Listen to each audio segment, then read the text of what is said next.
not only are we not at the 2/3 level, but when we're looking for a 2/3 measure to be successful, we want a little bit of cushion. And even if we apply the margin of error here on the downside, we're even worse. If we apply it on the upside, you could say, well, we get close. But we don't really ever get to the 2/3 level that we need to. So I think it's problematic to say rush forward to the August election, and I think that would probably not be the right thing to do. The poll asks the respondent to vote multiple times during the interview. The initial vote result is the bar on the bottom. The final vote is the bar on the top. No's rose from 34.6% to 38.8%. Yeses fell from 56.2% to 55.8%.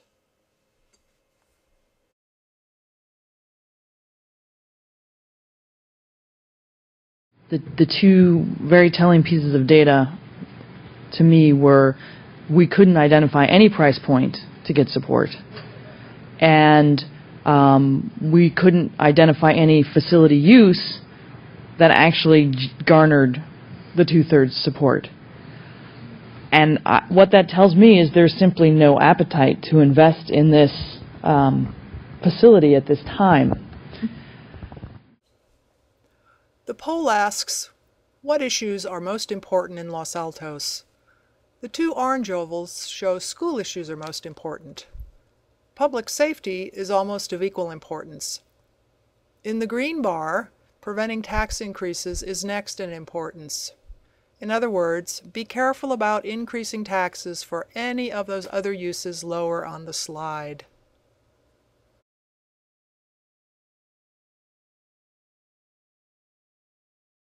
Certainly.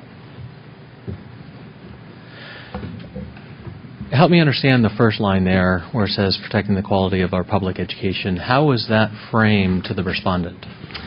So the full question...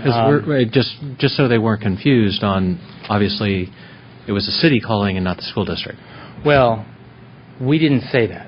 Okay. We don't want to say that. Okay. The reason we don't want to say that is because it biases the people that participate. Thank you.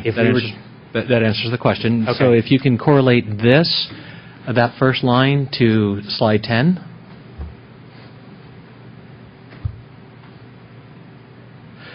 Oh, I'm sorry, slide 9.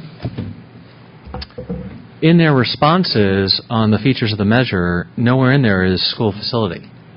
Was there ever a discussion by the respondents on why schools are not mentioned as features of the measure? No, there was not. I mean, you're seeing the summary of these items, and there was not a component that included schools. Right. I didn't see it on either slide 9 or 10, so I wanted to see how that correlated, and I don't see a correlation. Do you cover off the fact that parcel taxes are not tax deductible? This is a bond measure. I understand, but yeah. There are a variety of things that are not tax deductible. And I read two different reports, one that was silent on bond measures. Mm-hmm. The other one said that they are not tax deductible, and then both of them said parcel taxes are not tax deductible. Right. So we didn't address that in the questionnaire. It is something that I have heard the legal debate as well. Doing lots of school bond measures, we used to say, and the school bond is completely tax deductible.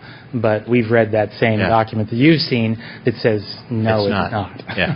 The Franchise Tax Board came out. So the reason why, when you say economic as an indicator, my question is, if in the future testing that with one of your questions, if the tax bond is not tax deductible, how does your opinion change? Mm-hmm. Something that would help quantify the impact on moving that, because locally I know that we pay almost $1,000 to our elementary school district. Mm-hmm. Not sure if the residents realize that's not tax deductible. Mm-hmm. Yeah.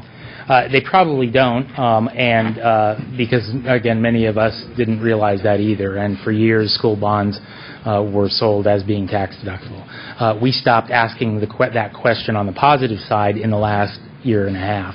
I think if we're going to do it in the future on the negative side, we also need to, well, we can't do it on the positive side, obviously, anymore. So Did you see any significant demographic variation in the data, either gender, age, anything along those? Not really significant. There was a little bit in age, but not enough to make me say, wow, that's important. There is a substantial amount of variation based on partisanship of the individual, but not household partisanship, which I thought was interesting. Usually those two co-vary. The other thing that was significant and I think is represented in these numbers is absentee voters. People who have are likely absentee voters, which of course is largely what a mail ballot is, are less likely to support the measure. And that's the most significant thing. I found the non-absentee voter was correspondingly, and it's not always the case, but correspondingly more supportive.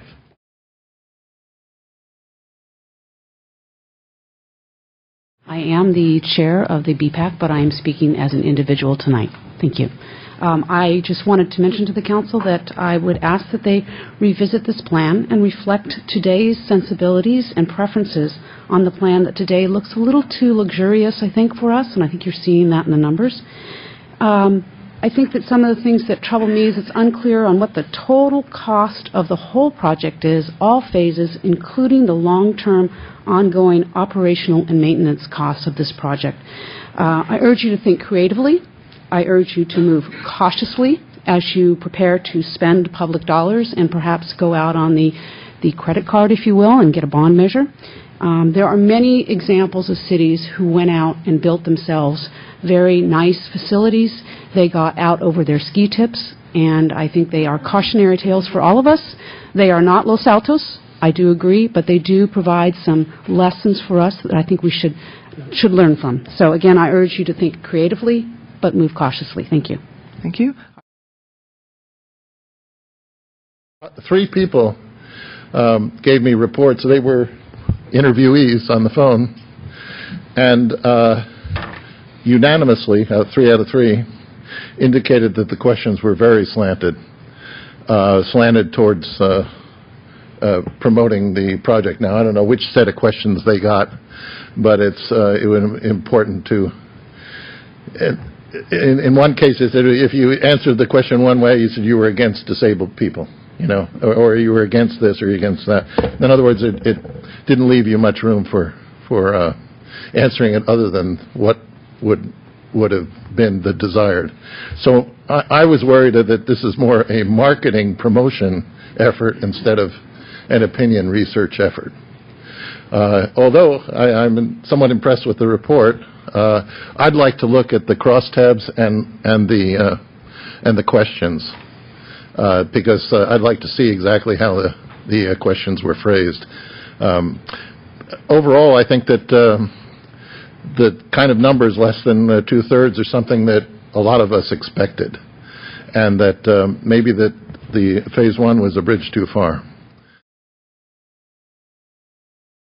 Talk to the people who might be opposed to it. See, that's one thing that wasn't done. The objectives were provided, and I don't think there were proper responses. So you want to find out what people don't like about it, and ask yourself whether that's important or not. Clearly, to me, the community doesn't want to fund Phase 1 of the master plan as it was approved by Council, at least not at this time. So I personally can't support spending $235,000 to call the mail-in only election on August 28th, as we had hoped. But I think it would be short-sighted of us to think of that as a long-term result. We are the trustees for this site. Even during the visioning process that we went through, I can't even count the number of times people lamented that we lost some acreage some years back for who knows why, because it limited how we could use the site. And it came up over and over and over. Maybe we can reacquire it. Maybe we can buy it back. In your firm's experience, with the data that you have today, do you see this as a viable project from a moving the needle perspective over the next year, 5 years? Have you seen these type of numbers migrate from where they are, which is clear that, as you had summarized not a good idea to move forward. Yeah. But beyond August, I'm trying to get a sense of, in your experience, have you seen these materially moved? Yes, we have. It requires a concerted effort. There's no question about that. I don't think it is something that would move between now and putting it on a November ballot. That's virtually no time at all. I think that not only have we seen these numbers move in the past, we've seen them move more typically in better economic times, so pre-2007. Is this something that in that environment we could have moved? I think probably so. Is it a good to have? Is it an important to have? Probably. Is it a critical to have in this economic climate? Evidently not. So I think in moving forward, you could move those numbers, and I think the economy improving over the next couple of years could help as well. The community has spoken. It's not the progress I would have hoped for, but at least we know where we stand now. It's a pretty clear signal. My real hope was that we get a clear thumbs up or thumbs down, and we have a clear thumbs down on the phase one, at least at this time. So I think we need to move on from this.